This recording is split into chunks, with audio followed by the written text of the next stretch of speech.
नमस्कार दोस्तों, आज 3 फरवरी 2026 की ताजा 10 बड़ी खबरें लेकर आया हूँ। ध्यान से सुनिए और वीडियो को लाइक, शेयर और सब्सक्राइब करना मत भूलिए। नीचे हर खबर के बाद मैंने आपत्ति बढ़ाने के लिए एक छोटी ट्रांजिशन लाइन डाली है ताकि आप अगले अपडेट पर वैसे ही बढ़ें। एक मजेदार जी के सवाल भी है, सही जवाब देने वालों में से एक को छोटा इनाम मिलेगा, तो कमेंट में अपना जवाब जरूर दें। जी के प्रश्न, भारत का कौन सा शहर selected high speed rail corridor में दिल्ली वाराणसी के बाद सीधे कनेक्ट होगा? विकल्प है ए लखनऊ, बी पटना, सी इलाहाबाद यानी प्रयागराज या डी सिलीगुड़ी। सही जवाब बताइए, जीतने वाले को सरप्राइज इनाम मिलेगा। अब खबरों पर चलते हैं।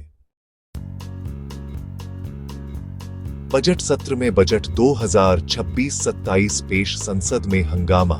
संघीय बजट पेश करते समय संसद में विपक्ष और सरकार के बीच बजट से जुड़ी तीखी बहस व संशोधनों को लेकर भारी हंगामा देखा गया। गर्म टिप्पणियों और प्रक्रियात्मक मुद्दों के कारण सदनों में कई बार बहस रुक फिरकर शुरू हुई। विपक्ष ने कुछ प्रावधानों पर तीखा विरोध जताया तो सरकार ने जवाबी दलीलें दी। इस माहौल में कई बिंदुओं पर सदन की आलोचना और सुरक्षात्मक बहसें हुईं, जिससे विधायी कामकाज प्रभावित हुआ और सदनों की कार्यवाही कदम कदम पर तनावपूर्ण रही। IMD अलर्ट, 9 राज्यों में बारिश, तूफान और शीतलहर की चेतावनी।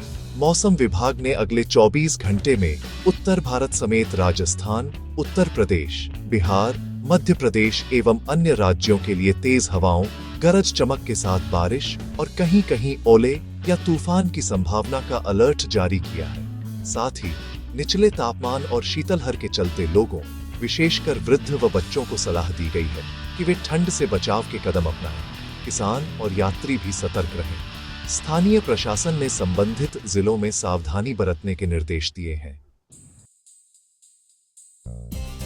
हाई स्पीड रेल कॉरिडोर की घोषणा, दिल्ली वाराणसी और वाराणसी सिलीगुड़ी।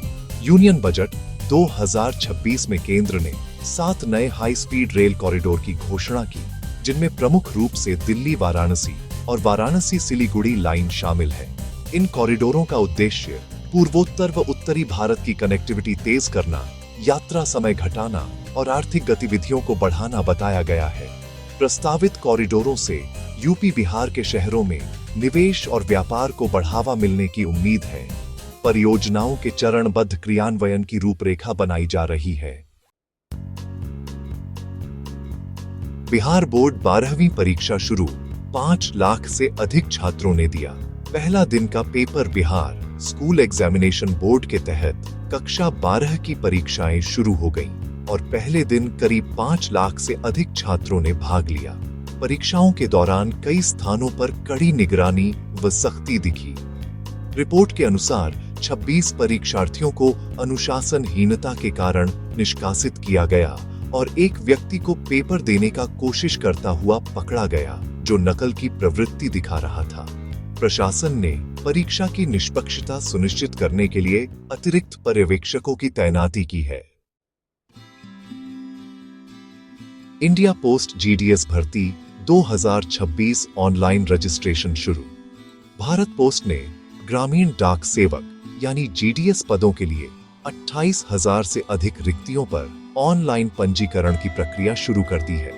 आवेदन पात्रता, आयु सीमा और सर्किल वार रिक्तियों की विस्तृत जानकारी आधिकारिक नोटिफिकेशन में दी गई है। इच्छुक उम्मीदवार विभाग की आधिकारिक वेबसाइट पर जाकर निर्धारित समय में आवेदन कर सकते हैं। भर्ती प्रक्रिया में ड्राफ्टिंग, मेरिट और स्थानीय प्रमाणिकता का मिश्रण रहेगा। चयन के बाद नियुक्ति प्रक्रिया शीघ्र पूरी की जाएगी। मध्य प्रदेश में मौसम बिगड़ा है। बारिश, तेज हवाएं और कोहरा, यानी राज्य के कई हिस्सों में मौसम में तेज बदलाव देखा जा रहा है। 3 फरवरी की रिपोर्ट के मुताबिक कुछ इलाकों में तेज हवाएं, घना कोहरा और समय समय पर हल्की बारिश या गरज की संभावना जताई गई है। इससे जनजीवन प्रभावित हो सकता है और सड़क तथा रेल यातायात में देरी की चेतावनी भी जारी की गई है। स्थानीय प्रशासन और आपदा प्रबंधन बल ने सतर्कता बरतने के निर्देश दिए हैं और किसानों को भी खेतों में उचित सुरक्षा उपाय अपनाने की सलाह दी जा रही है। बिहार के लिए हाई स्पीड रेल कॉरिडोर से लाभ की उम्मीद जताई जा रही है। प्रस्तावित Varanasi Siliguri high speed corridor से बिहार को आर्थिक और लॉजिस्टिक लाभ मिलने की संभावना है।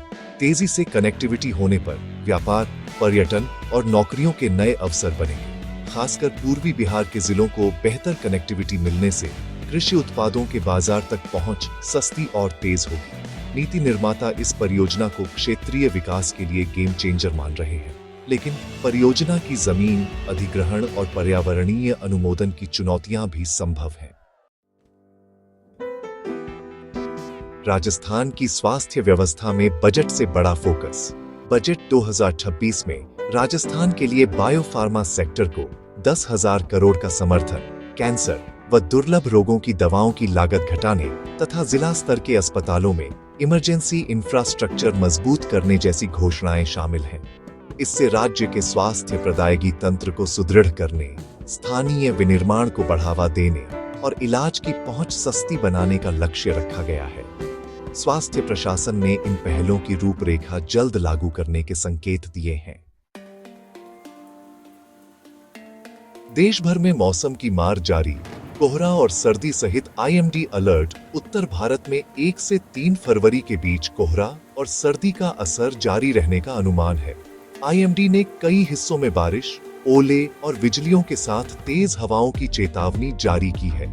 इससे जलवायु आधारित बाधाओं के कारण आपूर्ति श्रृंखला, स्कूल ट्रांसपोर्ट और गांवों में कृषि कार्य प्रभावित हो सकते हैं। नागरिकों को सलाह दी गई है कि वे अनावश्यक यात्रा टालें, वाहन चालकों को सावधानी बरतें और स्थानीय प्रशासन के निर्देश मानें। स्कूल छुट्टियां, रूटीन अपडेट। कुछ स्थानीय इलाकों में 3 फरवरी के लिए कुछ जिलों में विशेष कारणों जैसे VIP द्वारा या सुरक्षा आधारित बंदोबस्ती की वजह से चुनिंदा स्कूलों में छुट्टियां घोषित की गई हैं। वहीं अधिकांश राज्यों में सामान्य पढ़ाई जारी रहेगी। अभिभावकों व छात्रों से निवेदन है कि वे स्थानीय शिक्षा विभाग या स्कूलों द्वारा जारी नोटिस चेक करें ताकि किसी भी बदलाव से पहले वे सूचित रहें। अन्यथा सामान्य विद्यालय समय सारिणी लागू रहेगी। बढ़ते हैं अगली खबर की तरफ। कैसी लगी आपको ये सारी खबरें? मुझे कमेंट्स में जरूर बताइए। अगर वीडियो अच्छा लगा हो तो इसे लाइक कीजिए और अगर आपने चैनल को सब्सक्राइब नहीं किया है तो अभी सब्सक्राइब कीजिए। साथ ही घंटी के निशान को दबाना मत भूलिएगा ताकि आपको हमारी हर नई वीडियो का नोटिफिकेशन सबसे पहले मिले। मैं फिर मिलूंगा ऐसी ही अच्छी और खास खबरों के साथ। तब तक के लिए जय श्री राम, जय हिंद, वंदे मातरम।